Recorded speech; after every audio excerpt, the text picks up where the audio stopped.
All right, guys, time to jump into our Bible study. And as you know, I have a bunch of different versions. They're sitting all around, spanning from 1960 to current. I think I have 5 or 6 at this point. But today we're going to jump into a foundational passage for us to just move forward with this study. It's 1 Samuel 8. And it's really about where God gives up on the Israelites as his favored people. To be blunt, if you've never studied the Old Testament, God continues to save the Israelites from famine, from slavery, from all of this calamity, and they just keep giving up on God every 5 minutes. They're constantly running away, lacking faith, and being like, "Yeah, I know you saved me those last 45 times, but we don't trust you, God." And so, by the time you get to this book, if you've ever studied them all in order, you're kind of like, "God, I think you need to break up with the Israelites as your chosen people." And he does. So we're going to dig into why that is and what's different about the biblical translation. So first, let's read. 1 Samuel 8, Israel asked for a king.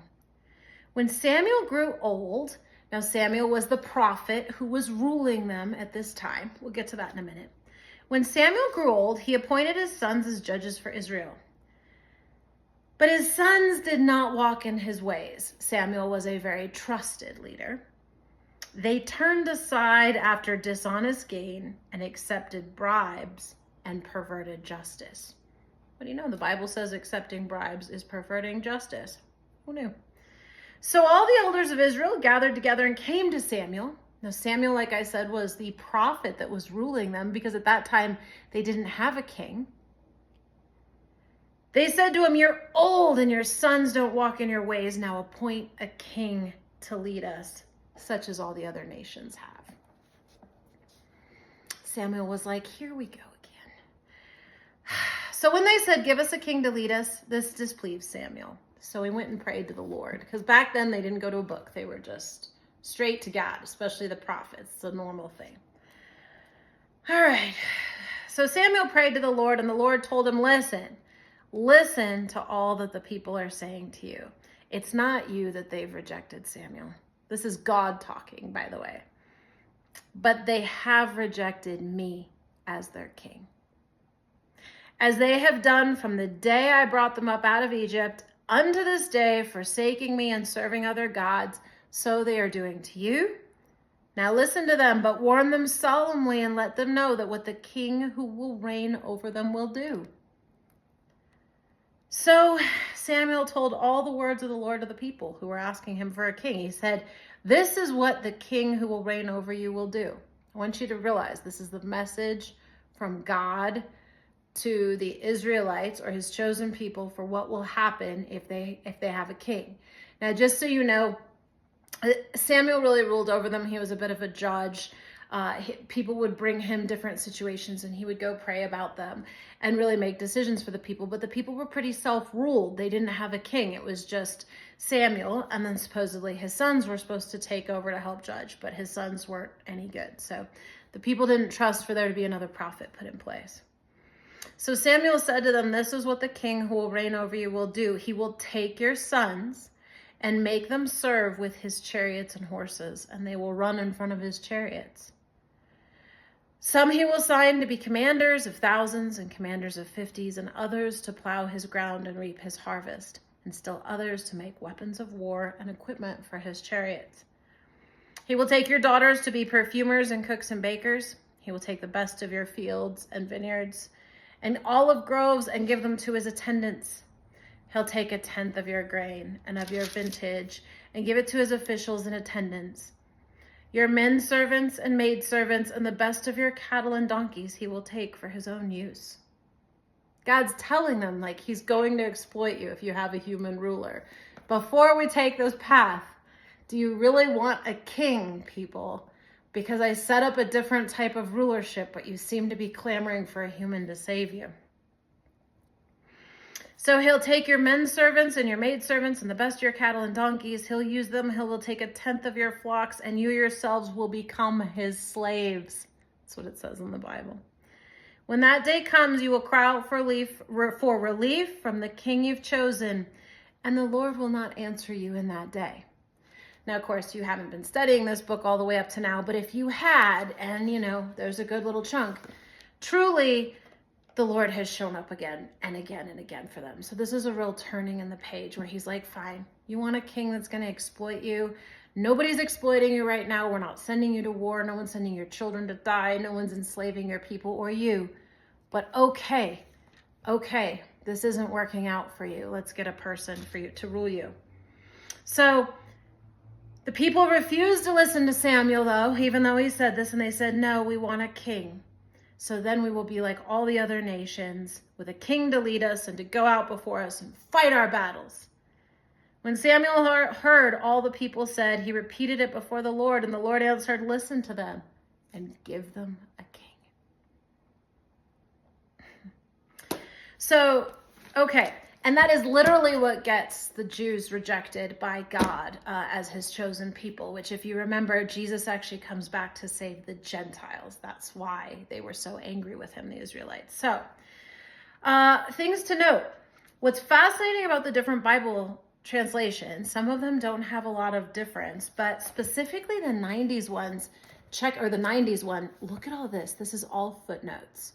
And I really have to hand it to the 90s Bible because it really hammers it in the footnotes. The 60s one doesn't have any footnotes, nor does the 80s, but that was a kid's Bible. The 90s one actually has an add-on here that says this. Get this. It actually says, the sin of Israel in requesting a king did not rest in any evil inherent in kingship itself. So please understand, it's not saying that being ruled by a king is a problem, but rather in the kind of kingship the people envisioned and their reasons for requesting it. Their desire was for a form of kingship that denied their covenant relationship with the Lord, who was supposed to get them out of everything. And rather than living in faith, right, they wanted something else. So, denied their covenant relationship with the Lord, who himself was pledged to be their savior and deliverer.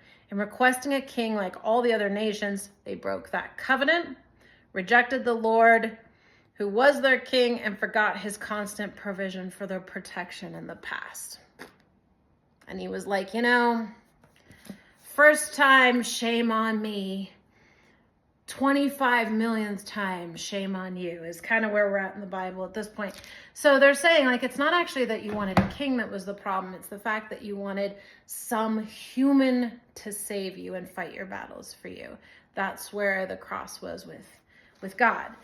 In this, the most current Bible that I thought was going to be the toughest one, the Care and Counselor Bible, what's fascinating is there's no more footnotes that say anything. The language is also softened in the reading to no longer say slaves, but to say servant, which I thought was interesting, where this one says you'll become his slaves. This one actually says you're just going to become his servant, which I thought was pretty funny, or at least a lot lighter. But what's interesting is the interpretation down here got way watered down. Rather than saying what we just said was the problem, which really is the main theme there, is that the Israelites replaced their faith in God with their faith in a king. Something we're kind of seeing now. In this Bible, it actually says, the people desired a king because they wanted to be like other nations. God had brought the Israelites into their land so they would be distinct from those nations. So there's a lot of obsession in the Old Testament with staying separate, which excuses the evangelical Bible bubbling, even though the rest, Jesus was like, get rid of the bubble. That's what he threw out. But, back to that bubble. God had brought the Israelites into their land so they'd be distinct from other nations. So this was a step in the wrong direction, is all this says. It doesn't say they broke a covenant with God. And this is supposed to be a really cutting edge new Bible. This just says it was a step in the wrong direction. To compromise our faith by desiring to be like the world is to lose our distinctness as God's people. That is a completely different message. That is saying that because we want to be like other people and conform, that's not good. It's a step in the wrong direction. You need to be stronger. That's a completely different message than you broke your covenant with God because you're putting your faith in a person to save you. Sound familiar? Rather than holding your faith in a loving, peaceful God that's not going to exploit you or send you to war. Oh, no. You have to just trust it's all going to work out based on prayer. That's why it's hard. It's not hard to feel safe when you have the bigger missiles. It's hard to feel safe when you have no missiles but the bigger God. That's the whole point. So anyway, so I thought that was really interesting how much the message has been watered down. And since this got to be 10 minutes and it's probably as short as I can get it, I'm going to go ahead and end there because I think it's really foundational and important for our Bible study to take a look at the Old Testament. Right here it says that by demanding a king, America, you are breaking your covenant with God specifically, and that we're seeing the evangelical Bible Christian do this and very much put their faith in this government and political party and president as a king. They're not following their own book, which says very clearly God is so upset by that kind of behavior. He's going to do kind of like and not in a bad way. I want to be clear. This isn't about retribution, but this is really like kind of like America at this point. Like, we've really done a lot to support you as being a good initiative, but it's gone to your head a little too much. And that's kind of when there's just this sort of metaphysical shift. And we can look to the book for some education about how it's used cosmically or humorously or however you want to view it. And with that, have a wonderful night.